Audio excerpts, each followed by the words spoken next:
500원. 이게 제 전 재산이에요. 다이아몬드 침대에서 자던 두바이 재벌딸이 하루아침에 서울 거지가 됐습니다. 민호 씨, 나 믿어줘요. 우리 힘으로. 보란 듯이 성공할 거니까. 내 딸아, 내가 틀렸다. 돈이면 다 되는 줄 알았어.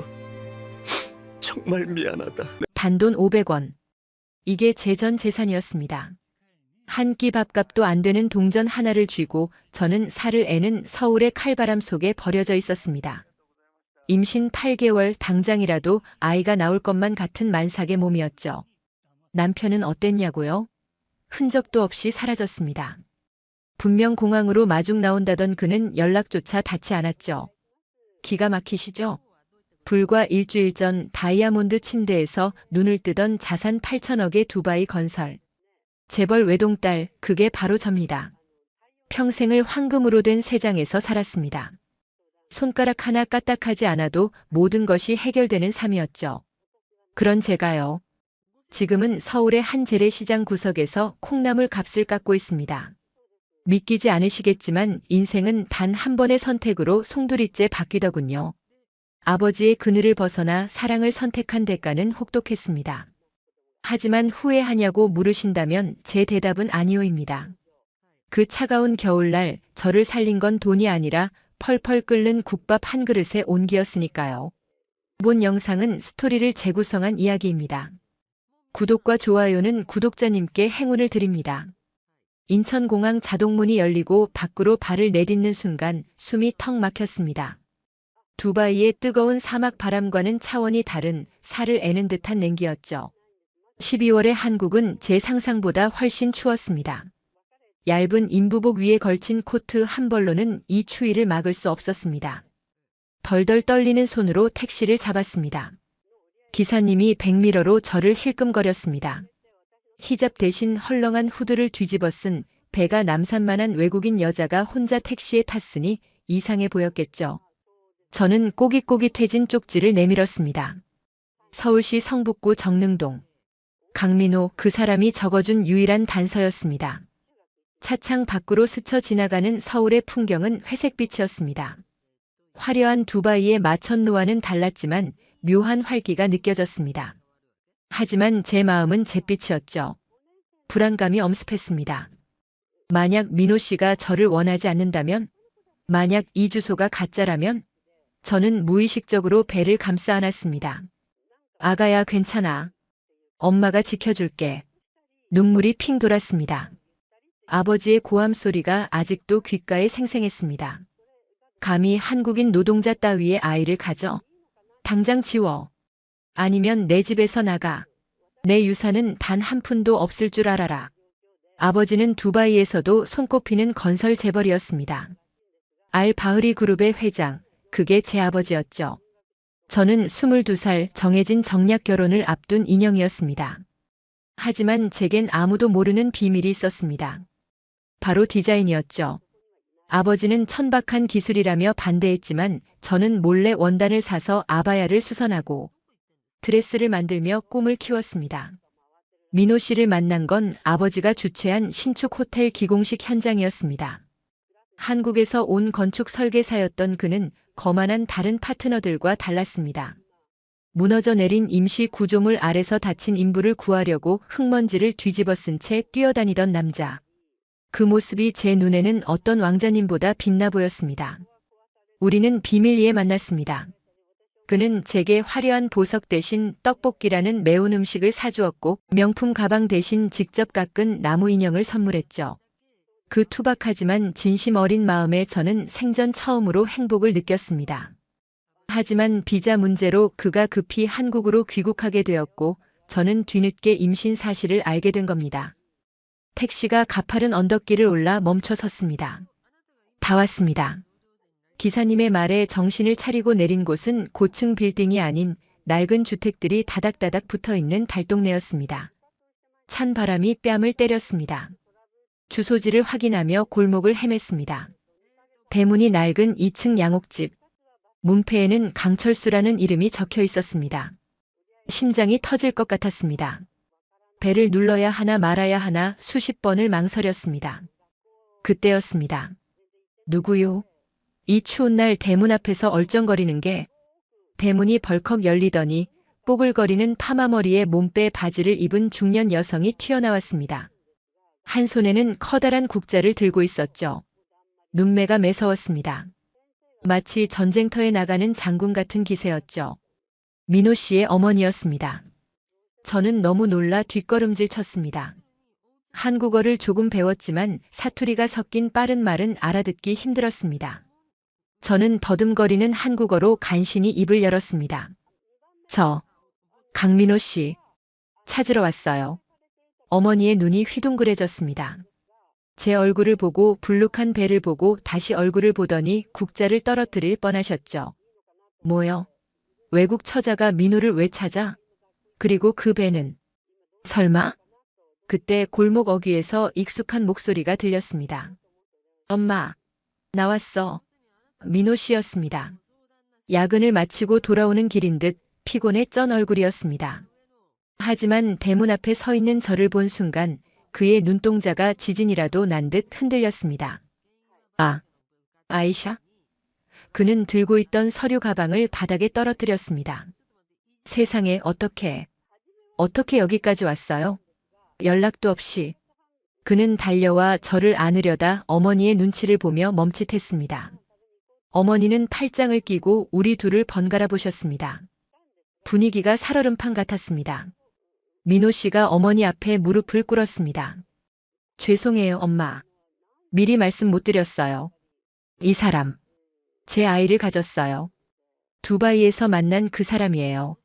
어머니는 한동안 말이 없으셨습니다. 겨울바람 소리만 윙윙거렸죠. 저는 다리가 풀려 주저앉을 뻔했습니다. 쫓겨날지도 모른다는 공포가 엄습했습니다.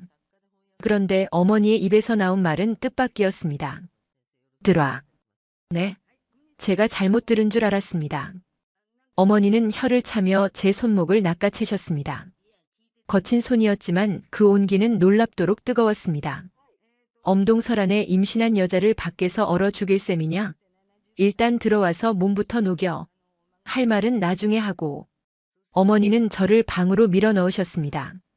방바닥이 뜨끈했습니다. 이게 말로만 듣던 한국의 온돌이구나. 얼어붙었던 몸이 녹으면서 긴장이 풀리자 참았던 눈물이 왈칵 쏟아졌습니다. 민호 씨가 저를 안고 미안하다며 울었습니다. 잠시 후 어머니가 쟁반을 들고 들어오셨습니다. 뚝배기에서 김이 모락모락 나는 하얀 국물이었습니다. 먹어. 설렁탕이요. 내 가게에서 남은 거 싸왔다. 뱃속에 애기 생각해서라도 싹 다 비워. 숟가락을 들 힘도 없었지만 한 입 떠먹은 국물 맛은 평생 잊을 수 없었습니다. 두바이에서 먹던 최고급 양고기 요리나 캐비어와는 비교도 안 되는 맛이었습니다. 깊고 진한 뼛속까지 위로받는 맛이었죠. 깍두기 하나를 올려 먹으니 막혔던 속이 뻥 뚫리는 기분이었습니다. 제가 허겁지겁 먹는 모습을 보던 어머니는 슬그머니 방문을 닫고 나가셨습니다. 나중에 민호 씨에게 들으니 어머니는 밖에서 한참이나 한숨을 쉬셨다고 해요. 평범한 집안의 외국인 며느리, 그것도 재벌가 딸이라니 기가 막히셨겠죠. 다음 날부터 저의 좌충우돌 한국살이가 시작되었습니다. 민호 씨의 집은 좁았지만 아늑했습니다.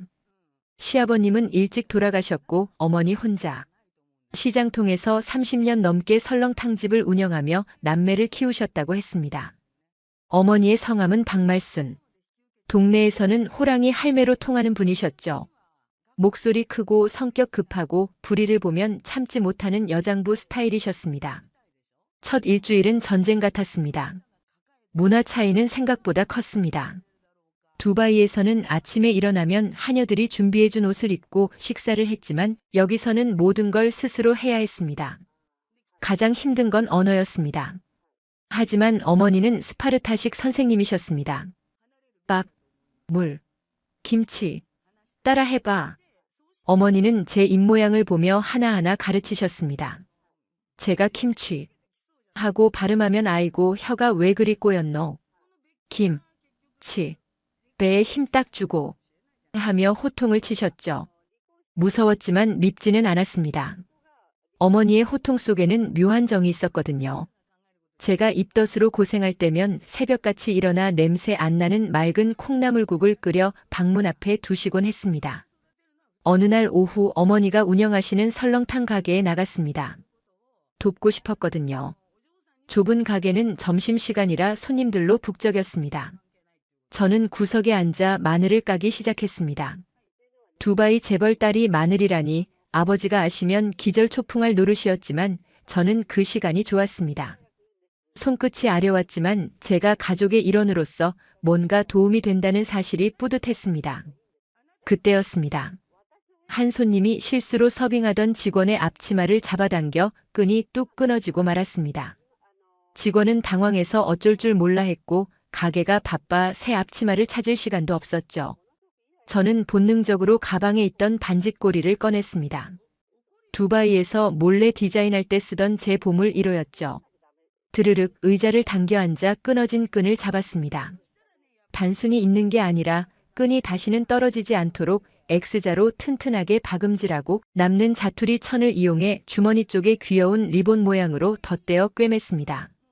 단 3분만이었죠. 어머, 이거 새 거보다 더 예쁜데요? 직원이 놀라 소리쳤습니다. 밋밋했던 앞치마가 제 손을 거치자 순식간에 세련된 디자인으로 변한 겁니다.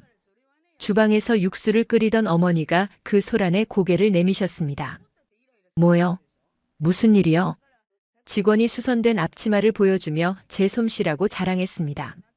어머니는 앞치마를 이리저리 뜯어보시더니 저를 빤히 쳐다보셨습니다. 그 눈빛은 처음 저를 마주쳤을 때의 황당함이 아닌 뭔가 다른 호기심으로 반짝이고 있었습니다. 너, 손재주가 제법이다. 이거 어디서 배웠냐? 저는 얼굴이 빨개져서 고개를 숙였습니다. 그냥 취미로.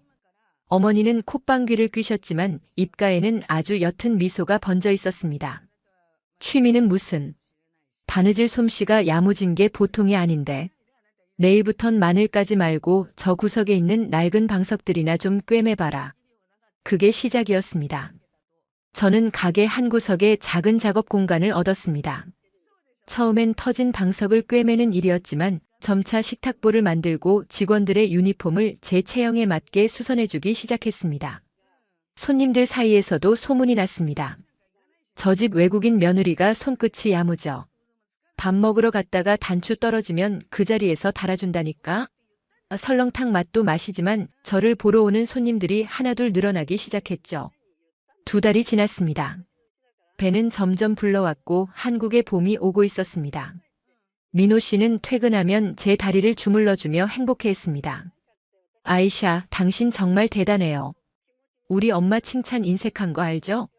근데 어제 술 드시고 들어와서 당신 자랑을 하시더라고요. 복덩이가 들어왔다고. 그 말을 듣는데 가슴이 뭉클했습니다. 아버지에게는 수치였던 제가 이곳에서는 복덩이라니요. 어느 날 어머니가 가게 문을 일찍 닫고 저를 부르셨습니다. 야, 따라와 봐라.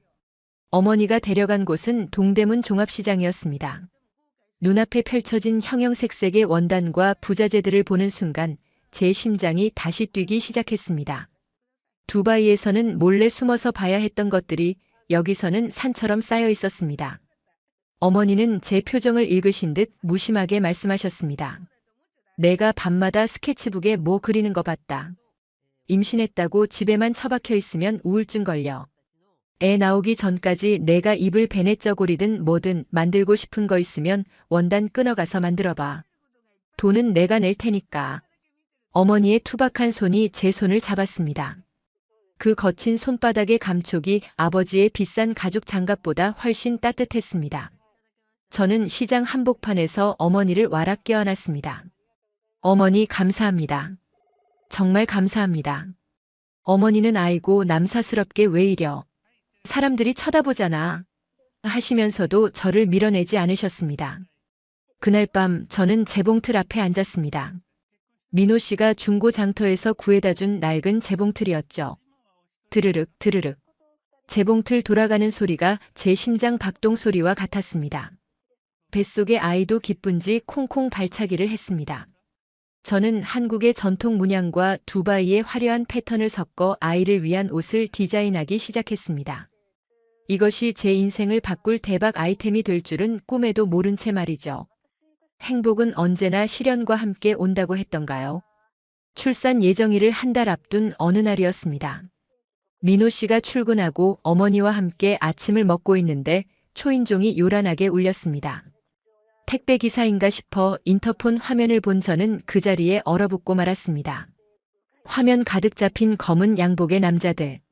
그리고 그 뒤에 서 있는 차가운 표정의 중년 남성. 아버지의 비서실장이었습니다. 그들이 어떻게 이곳을 알았을까요? 두려움에 손이 덜덜 떨렸습니다. 어머니가 제 안색을 살피더니 숟가락을 내려놓으셨습니다. 왜 그래? 누구요? 어머니. 저 사람들. 아버지 사람들이에요. 저 잡으러 왔어요. 제 말이 끝나기도 전에 현관문이 쿵쿵 울렸습니다. 아이샤 아가씨, 안에 계신 거 다 압니다. 회장님 명령입니다. 문 여십시오. 비서실장의 목소리가 날카롭게 파고들었습니다. 저는 패닉 상태에 빠져 주방 구석으로 뒷걸음질 쳤습니다. 잡혀가면 끝이었습니다. 아이를 뺏길 것이고 다시는 민호 씨를 볼 수 없을 겁니다. 그때였습니다. 어머니가 자리에서 벌떡 일어나셨습니다. 그리고 부엌 한쪽에 세워둔 빗자루를 집어드셨습니다. 이런 썩을 놈들이 여기가 어디라고 행패요? 남의 집 대문을 부술 셈이냐? 어머니는 저를 등 뒤로 숨기며 단호하게 말씀하셨습니다. 겁먹지 마라. 내 며느리 털끝 하나라도 건드리면 내가 다 요절을 내버릴 테니까. 한국 아줌마가 얼마나 무서운지 보여줘야겠구먼. 어머니가 현관문을 벌컥 열어젖혔습니다. 검은 양복의 거구들이 위압적으로 서 있었지만 160cm도 안 되는 우리 어머니는 눈 하나 깜짝하지 않고 그들을 올려다보셨습니다. 니들 뭐야? 아침부터 재수없게 까마귀 떼처럼 몰려와서. 비서실장이 당황한 듯 헛기침을 했습니다. 할머니는 빠지십시오. 우리는 저 뒤에 있는 아가씨를 데려가야 합니다. 두바이 알-바흐리 회장님의 지시입니다. 알-바흐리고 나발이고 여기는 대한민국 서울 성북구요. 그리고 쟤는 이제 느그 회장 딸이 아니라 박말순 여사의 며느리 강씨 집안 사람이다. 당장 꺼지지 않으면 경찰에 신고하고 몽둥이 찜질을 해줄 테니 알아서 해. 어머니의 사자후가 골목을 쩌렁쩌렁 울렸습니다. 저는 어머니의 등 뒤에서 떨면서도 생전 처음 느껴보는 든든함에 가슴이 뜨거워졌습니다. 아버지는 돈으로 사람을 부렸지만 어머니는 몸으로 저를 지키고 계셨습니다. 이 작은 체구에 어디서 저런 힘이 나오는 걸까요? 하지만 그들은 물러설 기색이 아니었습니다. 비서실장이 턱짓하자 거구의 남자 2명이 어머니를 밀치고 집 안으로 들어오려 했습니다. 어머니가 밀려 넘어지려는 찰나 저는 저도 모르게 앞으로 뛰쳐나갔습니다. 더 이상 숨어 있을 수만은 없었습니다. 이제 저도 엄마니까요. 멈춰요. 어머니 몸에 손대지 마요. 제가 소리치자 남자들이 멈칫했습니다. 저는 부른 배를 감싸 안고 비서실장을 노려보았습니다. 예전의 순종적인 아이샤가 아니었습니다. 가서 전하세요. 저는 안 가요. 죽어도 여기서 내 가족이랑 살 거라고요. 비서실장이 코웃음을 쳤습니다. 아가씨, 고집 피우지 마십시오. 회장님이 모든 카드를 정지시켰고 이 남자의 직장까지 압박하고 계십니다. 여기서 버티면 이 집안 사람들까지 다 죽습니다. 그 말이 비수처럼 꽂혔습니다. 나 때문에 민호 씨가 직장을 잃고 어머니의 가게가 망할 수도 있다니. 순간 마음이 흔들렸습니다. 내가 떠나는 게 모두를 위한 길일까? 그때 어머니가 흙 묻은 빗자루로 바닥을 탕치며 소리치셨습니다. 야, 돈, 직장, 까짓 거 없으면 어때? 우리 민호는 내가 굶어 죽지 않게 키웠고 내 며느리랑 내 손주는 내가 먹여 살려. 너네 회장한테 가서 전해. 돈다발 싸들고 와서 유세 떨지 말고 딸 보고 싶으면 와서 무릎 꿇고 사과나 하라고. 그 순간 골목 입구에서 경찰차 사이렌 소리가 들려왔습니다. 동네 주민들이 수상한 사람들이 왔다며 신고를 한 것이었습니다. 당황한 비서실장 일행은 두고 보자는 말을 남기고 급히 차를 타고 사라졌습니다. 폭풍 같은 시간이 지나고 어머니는 다리에 힘이 풀리셨는지 마루에 주저앉으셨습니다. 어머니, 괜찮으세요? 죄송해요, 저 때문에. 제가 울먹이자 어머니는 거친 손으로 제 눈물을 닦아주셨습니다. 죄송하긴 뭐가 죄송해. 가족끼리는 그런 말하는 거 아니여. 이제야 좀 며느리답네. 아까 소리 지르는 거 보니까 아주 당차. 합격이다. 우리는 서로를 마주보며 웃음을 터뜨렸습니다. 그날의 사건은 저를 더 강하게 만들었습니다. 그리고 깨달았죠. 이곳이 진짜 내 집이고 이분들이 진짜 내 가족이라는 것을요. 하지만 아버지의 방에는 이게 끝이 아니었습니다. 민호 씨의 회사에 압력이 들어오기 시작했고 어머니의 가게 앞에도 이상한 사람들이 얼쩡거렸죠. 하지만 우리는 뭉쳤습니다. 그리고 저는 결심했습니다. 내 재능으로 내 손으로 우리 가족을 지키겠다고. 한국에서 나만의 브랜드로 성공해서 보란 듯이 아버지 앞에 서겠다고요. 그 기적 같은 성공 신화는 바로 그 낡은 재봉틀 앞에서 시작되었습니다. 응애, 응애.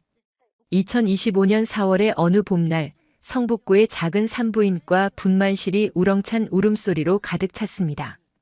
14시간의 진통 끝에 드디어 제 딸 사랑이가 세상에 나왔습니다. 땀범벅이 된 채 아이를 안아든 순간 두바이의 펜트하우스도 아버지의 유산도 머릿속에서 하얗게 지워졌습니다.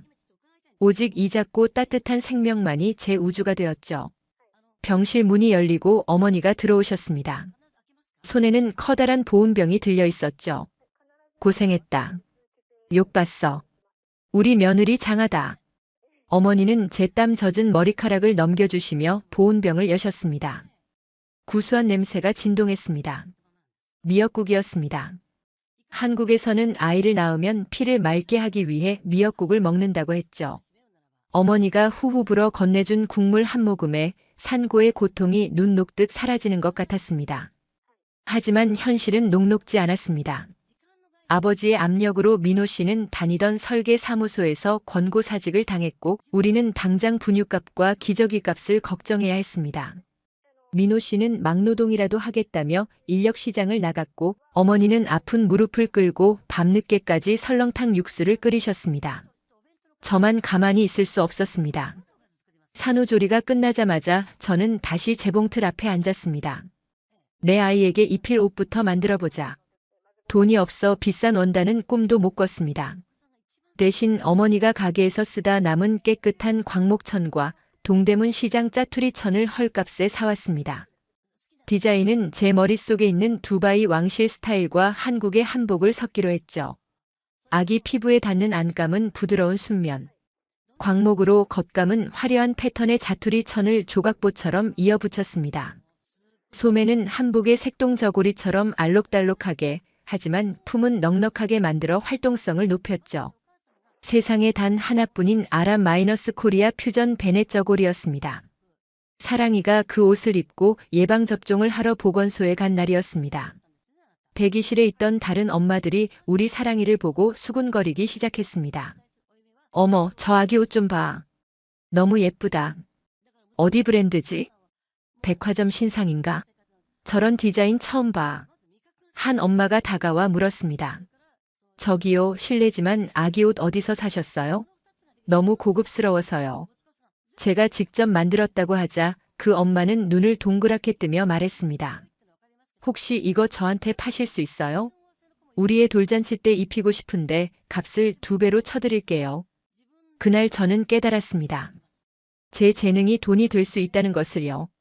그날 밤 저는 떨리는 손으로 지역 맘카페에 글을 올렸습니다. 두바이 며느리가 만드는 세상에 하나뿐인 아기 옷, 리틀 아이샤 오픈. 반응은 폭발적이었습니다. 디자인이 미쳤어요. 색감이 너무 고급져요. 바느질이 명품보다 꼼꼼해요. 장인의 숨결이 느껴집니다. 한국 엄마들의 입소문은 무서웠습니다. 주문이 빗발쳤습니다. 하루에 3시간도 못 자며 옷을 만들었습니다. 민호 씨가 포장을 돕고 어머니가 택배를 붙이러 다니셨습니다. 아이고, 우리 며느리 손이 금손이네, 금손. 설렁탕보다 옷이 더 잘 팔려. 어머니의 신난 목소리가 좁은 방을 가득 채웠습니다. 1년 뒤 우리는 기적을 만들었습니다. 설렁탕집 한켠에서 시작한 제 작업실은 아이샤 부티크라는 간판을 걸고 성수동에 정식 매장을 냈습니다. 두바이의 화려함과 한국의 단아함이 만난 제 옷은 청담동 며느리룩으로 불리며 날개 돋친 듯 팔려나갔습니다. 방송국에서도 취재 요청이 쇄도했습니다. 재벌 2세 자리를 박차고 사랑을 선택한 두바이 여인, 한국 패션계를 뒤흔들다. 제 이야기는 다큐멘터리로 제작되어 전국에 방송되었습니다. 통장 잔고는 어느새 아버지가 끊어버린 카드 한도액을 훌쩍 넘어서고 있었죠. 그리고 운명의 날이 찾아왔습니다. 매장 오픈 1주년 기념 파티가 열리던 날이었죠.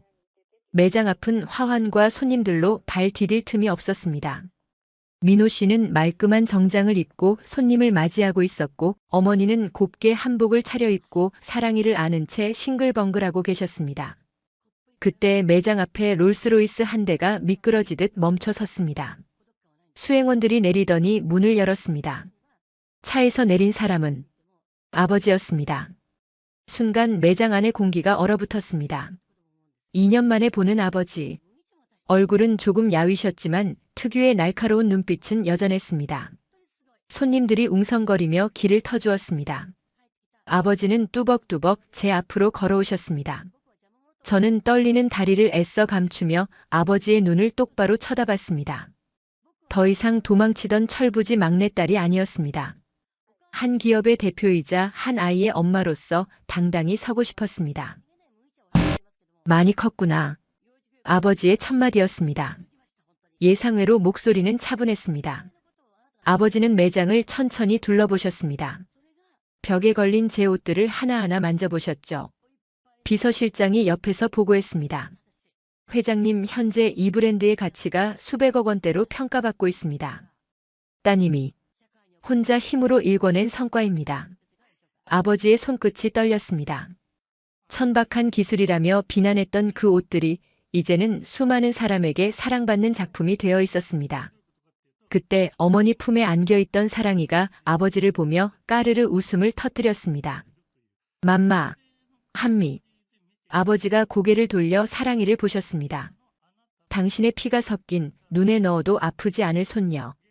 사랑이가 고사리 같은 손을 뻗어 아버지의 넥타이를 잡으려 했습니다.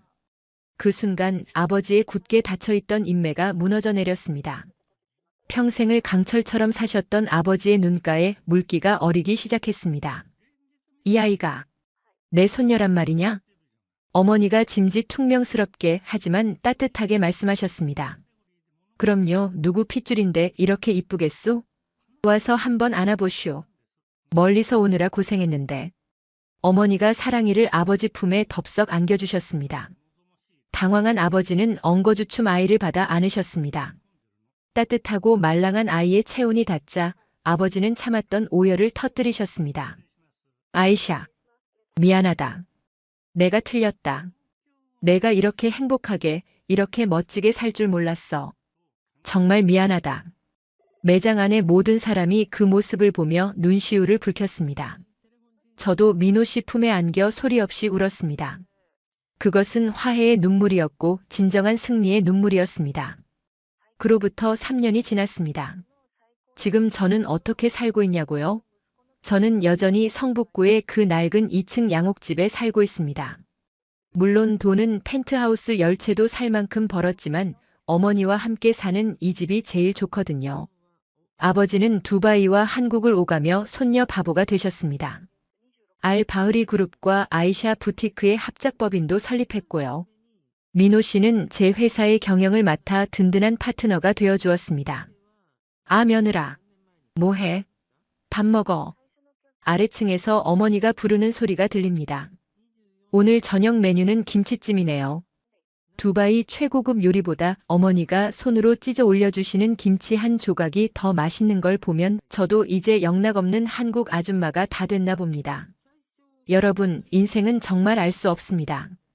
가진 것을 모두 잃었다고 생각한 순간 진짜 보물을 찾았으니까요.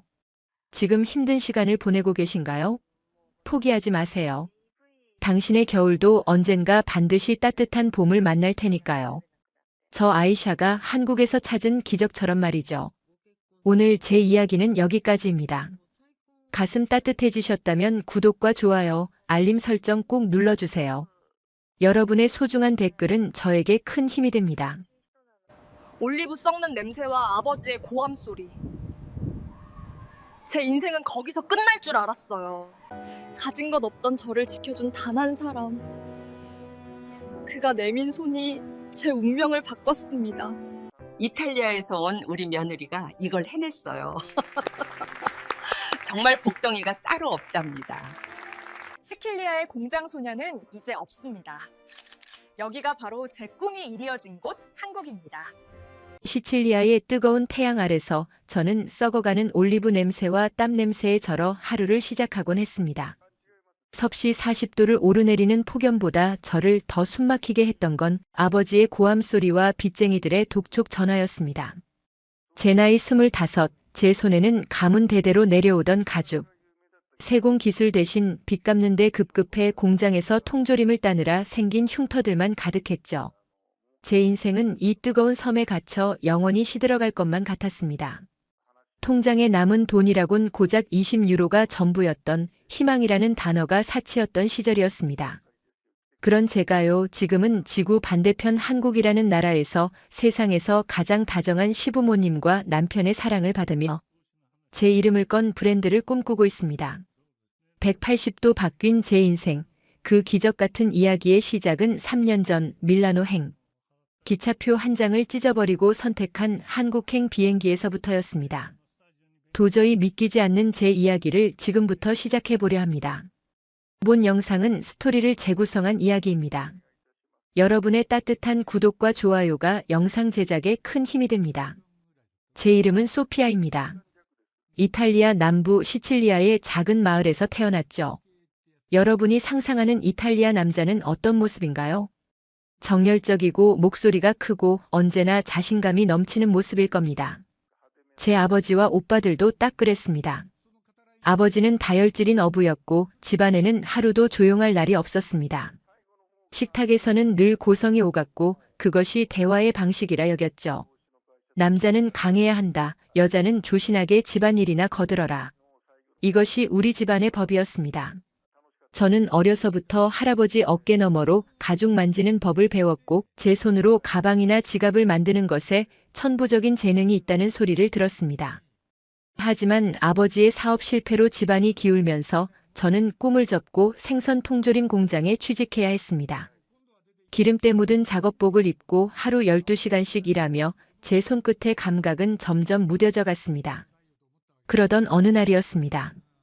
마을 광장에서 열린 작은 수공예 축제 날이었죠. 저는 공장 쉬는 날을 맞아 제가 예전에 만들었던 가죽 팔찌 몇 개를 들고 나갔습니다. 푼돈이라도 벌어볼 요량이었죠. 사람들 틈바구니에서 쭈그리고 앉아 있는데 갑자기 거구의 동네 불량배들이 제 가판대를 툭 쳤습니다. 공들여 만든 팔찌들이 진흙탕에 떨어졌고 그들은 사과는커녕 낄낄대며 지나가려 했죠.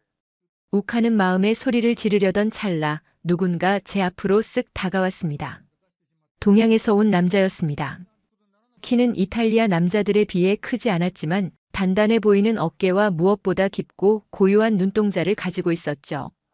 그는 아무 말 없이 진흙탕에 떨어진 제 팔찌들을 하나하나 주워 자신의 손수건으로 닦았습니다. 불량배들이 뭐야 이 꼬마는? 하며 시비를 걸었지만 그는 유창하지 않은 이탈리아어로 하지만 아주 또박또박 말했습니다. 물건을 떨어뜨렸으면 줍는 게 예의입니다. 사과하시죠. 그의 목소리는 크지 않았습니다. 하지만 그 안에는 거부할 수 없는 단호함이 서려 있었죠. 왁자지껄 떠들던 불량배들은 그의 기세에 눌려 머쓱해하며 사라졌습니다. 그것이 민준 씨, 제 남편과의 첫 만남이었습니다. 그는 한국에서 온 가죽 공예 유학생이었습니다. 시칠리아의 전통 가죽 가공법을 배우러 왔다고 했죠. 흙 묻은 팔찌를 닦아 제게 건네주던 그의 손은 투박하지만 세상 그 무엇보다 따뜻했습니다. 그날 이후 민준 씨는 매일 공장 앞을 찾아와 저를 기다렸습니다. 우리는 말이 잘 통하지 않았지만 손짓 발짓과 번역기 그리고 마음으로 대화했습니다. 그는 제 거친 손을 부끄러워하지 않았습니다. 오히려 이 흉터들은 당신이 가족을 위해 얼마나 열심히 살았는지 보여주는 훈장이에요. 아름답습니다. 라고 말해주었죠. 태어나서 처음 들어보는 말이었습니다. 제 아버지는 늘 여자 손이 그게 뭐냐, 시집이나 가겠냐며 혀를 찼거든요. 민준 씨는 달랐습니다. 그는 제가 잊고 지냈던 꿈에 대해 물어봐준 첫 번째 사람이었습니다. 하지만 우리의 사랑은 곧 거대한 벽에 부딪혔습니다. 아버지의 반대였죠. 어느 날 밤 집 앞까지 데려다준 민준 씨를 아버지가 목격하고 만 겁니다. 아버지는 노발대발하며 소리쳤습니다. 어디서 굴러먹던 뼈다귀인지도 모르는 동양놈이냐? 덩치도 작고 비실비실해 보이는 게 내 인생 책임이나 질 수 있겠어? 아버지는 민준 씨의 멱살을 잡으려 했습니다. 이탈리아 남부에서 동양인 남자에 대한 편견은 생각보다 심했으니까요. 보통의 남자라면 겁을 먹고 도망쳤을 겁니다. 하지만 민준 씨는 물러서지 않았습니다. 그는 아버지의 눈을 똑바로 쳐다보며 그동안 연습해온 서툰 이탈리아어로 말했습니다. 아버님, 저는 소피아 씨를 굶기지 않을 기술이 있습니다. 그리고 무엇보다 그녀의 목소리에 귀 기울일 줄 아는 귀가 있습니다. 소리 지르지 않고도 그녀를 지킬 수 있습니다. 그 순간 집안을 쩌렁쩌렁 울리던 아버지의 고함 소리가 멈췄습니다. 폭력과 고성만이 힘이라고 믿었던 아버지에게 민준 씨의 차분하고 논리적인 태도는 신선한 충격이었던 것 같습니다. 그날 밤 아버지는 말없이 보드카 대신 와인을 꺼내 민준 씨 잔에 따라주셨습니다. 허락의 의미였죠. 하지만 현실적인 문제는 여전히 남아 있었습니다. 민준 씨의 유학 비자가 끝나가고 있었고 그는 한국으로 돌아가야 했습니다. 소피아, 같이 가요. 한국으로. 민준 씨가 내밀은 비행기 티켓을 보며 저는 며칠 밤을 설쳤습니다. 평생을 살아온 고향, 말도 통하지 않는 낯선 나라, 그리고 늙으신 부모님. 하지만 공장에서 생선 비린내를 맡으며 평생을 보낼 수는 없었습니다. 저는 제 인생의 베팅을 하기로 결심했습니다. 출국 날 공항에는 온 가족이 배웅을 나왔습니다.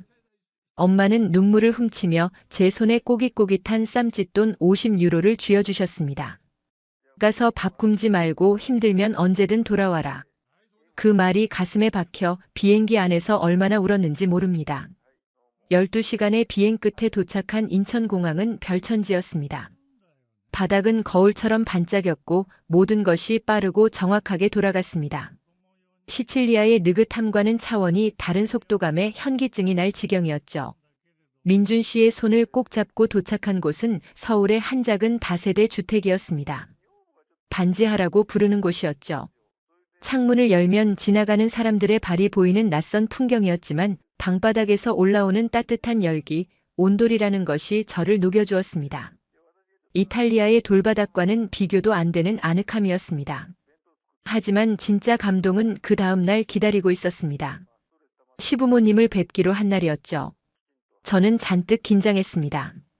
외국인 며느리, 그것도 가진 것 하나 없는 가난한 집 딸을 반겨줄 리 없다고 생각했으니까요. 시댁 문을 열고 들어서자 맛있는 냄새가 진동했습니다. 상다리가 부러질 듯 차려진 음식들, 그리고 현관까지 뛰어나와 저를 안아주시는 시어머니의 모습에 저는 얼어붙고 말았습니다. 아이고, 먼 길 오느라 고생했다. 이리 와라, 내 딸. 시어머니는 제 손을 잡으시더니 공장 일로 거칠어진 제 손바닥을 어루만지셨습니다. 순간 시어머니의 눈시울이 붉어지셨습니다. 이 고운 나이에 손이 이게 뭐니? 얼마나 고생을 했으면. 시어머니는 곧바로 안방으로 들어가시더니 당신이 아끼시던 고급 영양 크림을 가져와 제 손에 듬뿍 발라주셨습니다.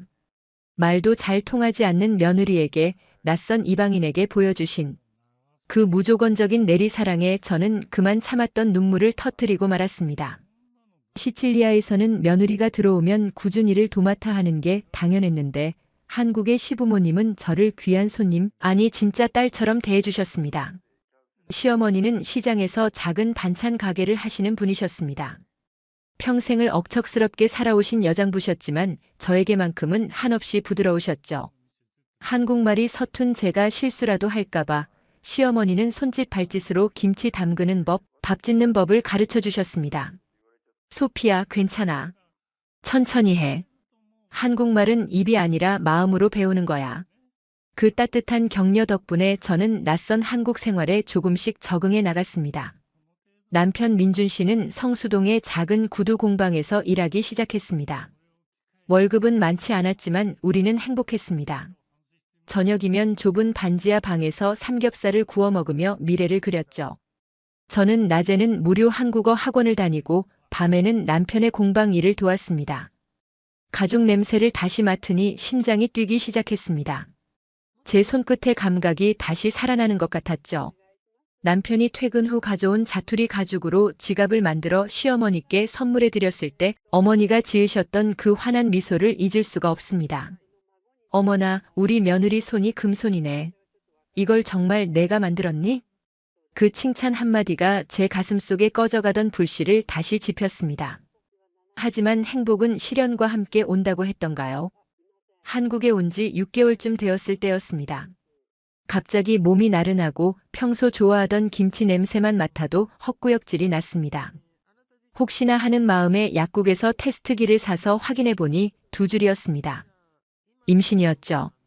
기쁨보다 덜컥 겁이 먼저 났습니다. 우리는 아직 모아둔 돈도 없었고 저는 이제 막 한국어 걸음마를 뗀 상태였습니다. 이 좁은 반지하 방에서 아이를 키울 수 있을까? 남편 혼자 버는 월급으로 세 식구가 감당이 될까? 시칠리아에 계신 부모님 얼굴도 떠올랐습니다. 밤새 뒤척이다 잠든 남편의 얼굴을 보며 저는 화장실에서 입을 틀어막고 소리 죽여 울었습니다. 아이가 생긴 건 축복이었지만 가난이라는 현실은 너무나 차가웠으니까요. 다음 날 아침 퉁퉁 부은 눈으로 밥상을 차리는데 시어머니가 반찬을 싸들고 찾아오셨습니다. 제 얼굴을 보시더니 대번에 눈치를 채신 듯 했습니다. 소피야, 어디 아프니? 안색이 왜 이래? 저는 더 이상 숨길 수가 없어서 떨리는 목소리로 임신 사실을 털어놓았습니다. 그리고 죄송하다는 말도 덧붙였죠. 어머니, 죄송해요. 아직 준비도 안 됐는데. 그런데 시어머니의 반응은 제 예상을 완전히 빗나갔습니다.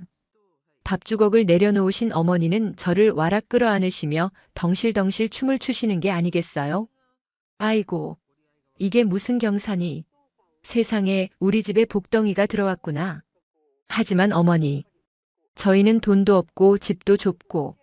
시어머니는 제 양보를 감싸 쥐며 단호하게 말씀하셨습니다.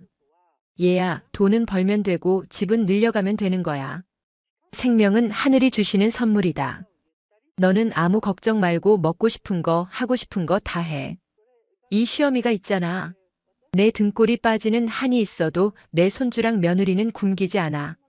그 호탕한 목소리에 가슴을 짓누르던 불안감이 눈 녹듯 사라졌습니다. 그때 알았습니다. 한국 사람들이 말하는 정이라는 게 바로 이런 거구나. 계산하지 않고 조건 없이 품어주는 마음. 저는 시어머니의 품에 안겨 엉엉 울었습니다. 슬퍼서가 아니라 너무나 안도해서 그리고 너무나 감사해서 흘리는 눈물이었습니다. 그날 저녁 퇴근한 남편에게도 소식을 전했습니다. 남편은 저를 번쩍 들어 안고 좁은 방을 빙글빙글 돌았습니다. 고마워, 소피야. 정말 고마워.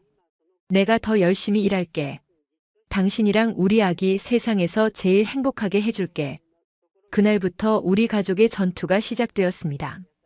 가난과의 전투, 하지만 사랑으로 똘똘 뭉친 행복한 전투였죠. 시어머니는 시장통에서 우리 며느리 임신했다며 동네방네 자랑을 하고 다니셨고 시장 상인분들은 붕어빵이며 귤이며 지나갈 때마다 제 손에 쥐어주셨습니다. 낯선 이방인이었던 제가 어느새 시장 골목의 딸이 되어가고 있었습니다. 그리고 저에게도 새로운 목표가 생겼습니다. 아이에게 자랑스러운 엄마가 되고 싶다는 열망, 다시 가죽을 잡고 싶다는 꿈이 꿈틀대기 시작한 것이죠. 어느 날 남편이 일하는 공방 사장님이 일손이 부족해 곤란해하신다는 이야기를 들었습니다. 저는 남편에게 조심스럽게 말했습니다. 민준 씨, 나도 도울 수 있어. 바느질이라면 자신 있어. 남편은 임신한 몸으로 힘들지 않겠냐며 말렸지만 저는 고집을 부렸습니다. 시칠리아에서 할아버지에게 배운 기술, 그리고 공장에서 쉴 새 없이 손을 놀리며 익힌 감각을 믿었거든요. 결국 남편의 공방에 나가게 된 첫날, 저는 자투리 가죽으로 샘플 지갑 하나를 만들었습니다. 그걸 본 공방 사장님의 눈이 휘둥그레졌습니다. 이거 사모님이 만드신 겁니까? 이 스티치 마감 좀 봐. 기계보다 더 정교하네. 사장님은 믿을 수 없다는 듯 지갑을 이리저리 뜯어보셨습니다. 한국의 기술과는 또 다른 투박하지만 섬세한 이탈리아 전통 방식의 바느질이 빛을 발하는 순간이었습니다. 사장님은 당장 일감을 더 주시며 정식으로 일해볼 생각이 없냐고 제안하셨습니다. 배가 불러오는 와중에도 저는 신이 나서 가죽을 만졌습니다. 태교가 따로 없었죠. 가죽을 두드리는 망치 소리가 마치 아이의 심장 소리처럼 경쾌하게 들렸으니까요. 하지만 세상은 그리 호락호락하지 않았습니다. 입덧이 심해지면서 공방에 나가는 게 힘들어졌고 설상가상으로 시칠리아의 친정집에서 연락이 왔습니다. 아버지의 건강이 악화되어 수술비가 필요하다는 소식이었습니다.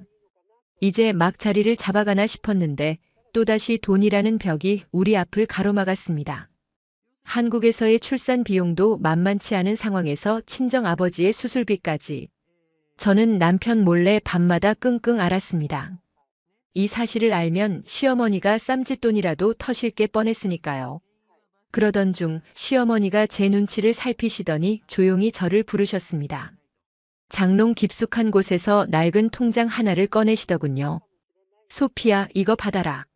어머니, 이게 뭐예요? 너 요즘 친정일로 고민 많지? 내 표정만 봐도 다 안다.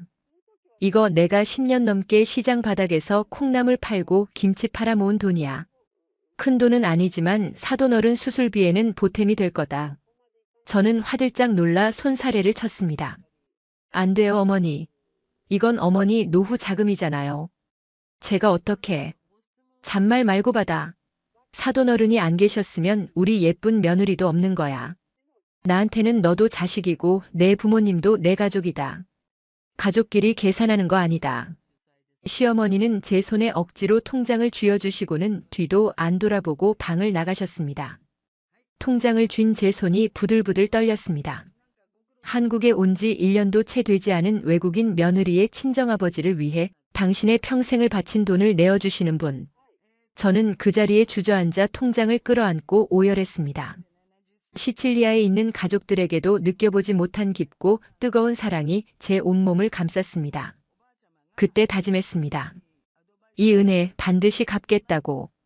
그리고 내 재능으로 꼭 성공해서 시어머니를 호강시켜드리겠다고 말이죠. 그렇게 시간은 흘러 드디어 출산 예정일이 다가왔습니다. 배는 남산만해졌고 밖에는 한방눈이 펑펑 내리는 겨울밤이었습니다. 갑자기 배에서 찌릿한 통증이 느껴졌습니다. 진통이 시작된 것이었죠. 남편과 시어머니의 부축을 받으며 병원으로 향하는 차. 안 창밖으로 보이는 서울의 야경이 하얗게 빛나고 있었습니다. 두려움과 설렘이 교차하는 순간 남편이 제 손을 꼭 잡으며 말했습니다. 소피야, 조금만 힘내. 우리 셋이 함께라면 뭐든 할 수 있어. 분만실의 차가운 공기, 그리고 이어지는 극심한 고통. 정신이 혼미해질 때마다 시어머니의 기도 소리가 들렸습니다. 하느님, 부처님, 우리 며느리 좀 살려주세요. 제발요. 종교도 없으신 분이 모든 신을 찾으며 비는 그 간절한 목소리가 저를 버티게 했습니다. 그리고 마침내 우렁찬 울음소리와 함께 세상에서 가장 예쁜 딸 미소가 태어났습니다. 응애, 응애. 아이를 품에 안는 순간 지난 1년간의 서름과 고생이 주마등처럼 스쳐 지나갔습니다. 시칠리아의 공장에서 통조림을 따던 소피아는 이제 없습니다. 이곳에는 한 아이의 엄마이자 사랑받는 며느리, 그리고 자신의 꿈을 향해 달려갈 준비가 된 한국의 소피아가 있을 뿐입니다. 하지만 이것은 시작에 불과했습니다. 아이가 태어나고 제 재능이 본격적으로 세상에 알려지기 시작하면서 우리 가족에게는 상상조차 하지 못했던 놀라운 일들이 벌어지기 시작했으니까요. 제 손끝에서 만들어진 가방 하나가 우리 가족의 운명을 또 한 번 뒤흔들게 될 줄은 꿈에도 몰랐습니다. 미소가 태어나고 100일이 지났을 무렵이었습니다. 아이를 키우는 일은 행복했지만 현실은 여전히 빠듯했습니다. 기저귀 값이라도 보태야겠다는 생각에 저는 아이가 잠든 틈을 타 다시 가죽을 잡았습니다. 남편이 공방에서 얻어온 자투리 가죽들을 이어 붙여 제게 딱 필요한 기저귀 가방을 만들었죠. 시중의 가방들은 너무 무겁거나 디자인이 투박했거든요. 저는 시칠리아의 전통 매듭 방식의 한국의 복주머니 형태를 접목해 가볍지만 수납이 잘 되는 가방을 만들었습니다. 그리고 밋밋한 가방끈에는 시어머니가 시장에서 사다 주신 알록달록한 한국식 놀이개를 달아 포인트를 주었죠. 그런데 이 세상에 단 하나뿐인 그 가방이 우리 가족의 인생을 송두리째 바꿔놓을 줄은 정말 몰랐습니다. 아이 예방접종을 위해 소아과에 갔던 날이었습니다. 대기실에 앉아 있는데 옆에 있던 젊은 한국기 엄마가 제 가방을 뚫어지게 쳐다보는 겁니다. 그러더니 조심스럽게 말을 걸어왔습니다. 저기요. 실례지만 그 가방 어디 브랜드예요? 너무 예뻐서요. 백화점 신상인가요? 저는 당황해서 얼굴이 빨개졌습니다. 아, 아니에요. 그냥 제가 집에서 자투리 가죽으로 만든 거예요.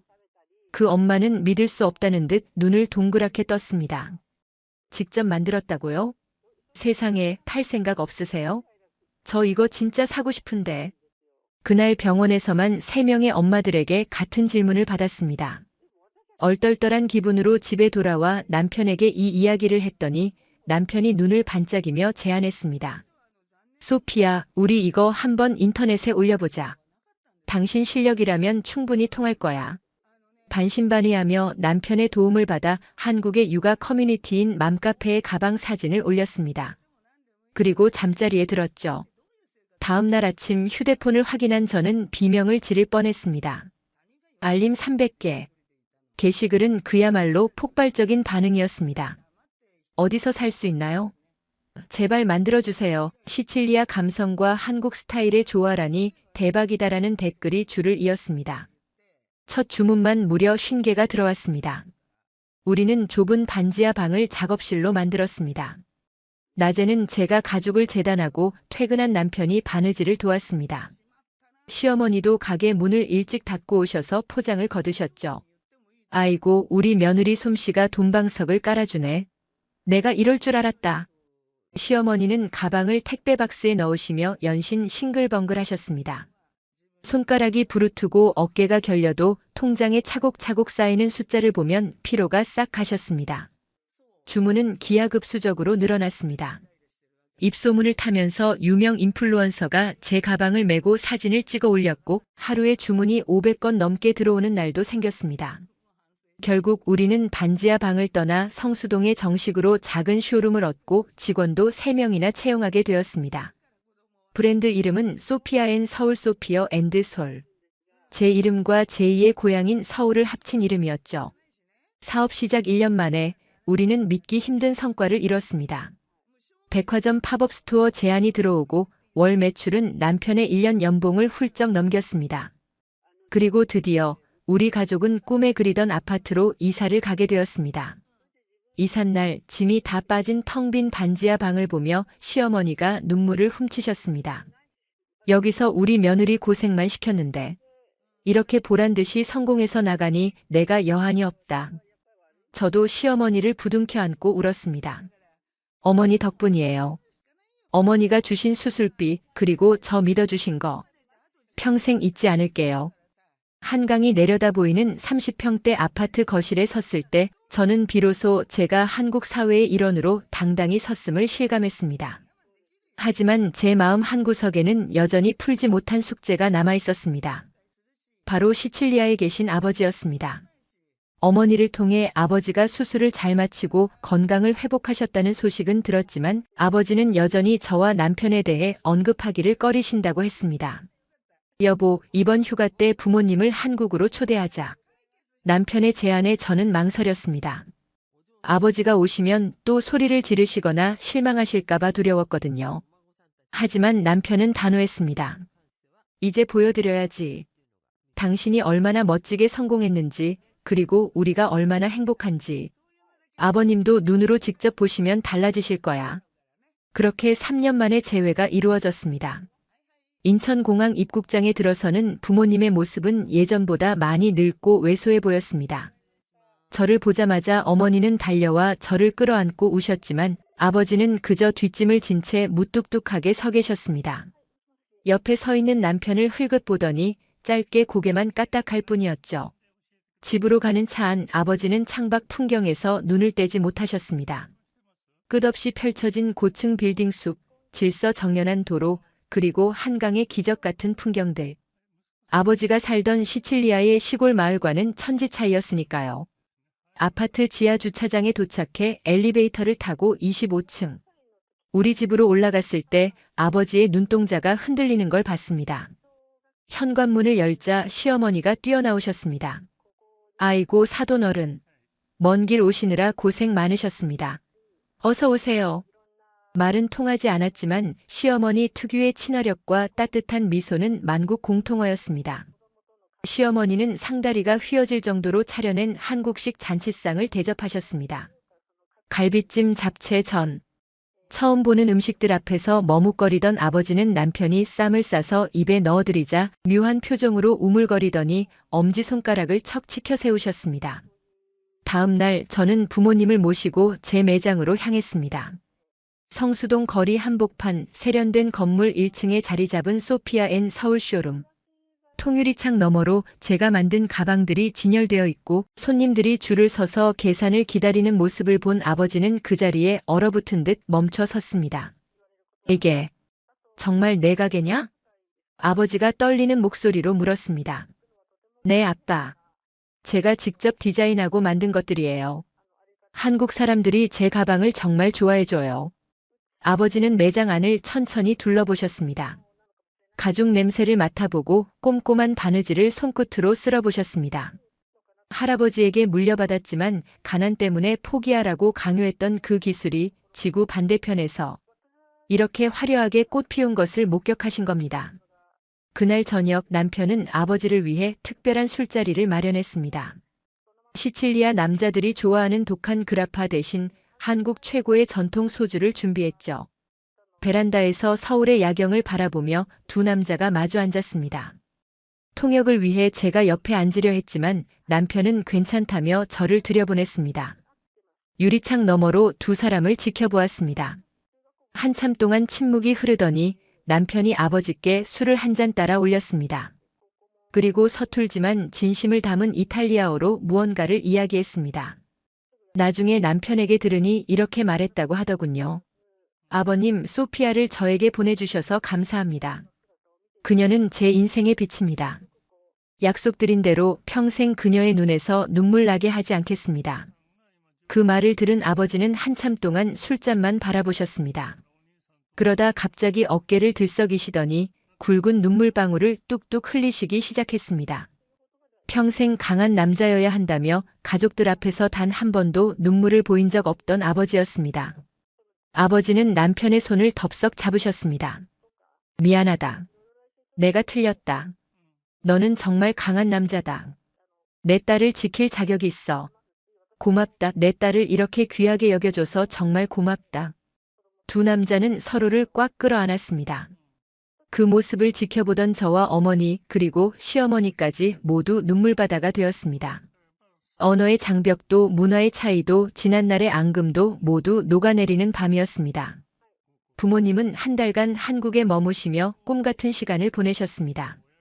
한국의 빠르고 편리한 지하철, 안전한 밤거리, 그리고 무엇보다 어디를 가나 친절한 사람들의 정에 깊이 감동하셨죠.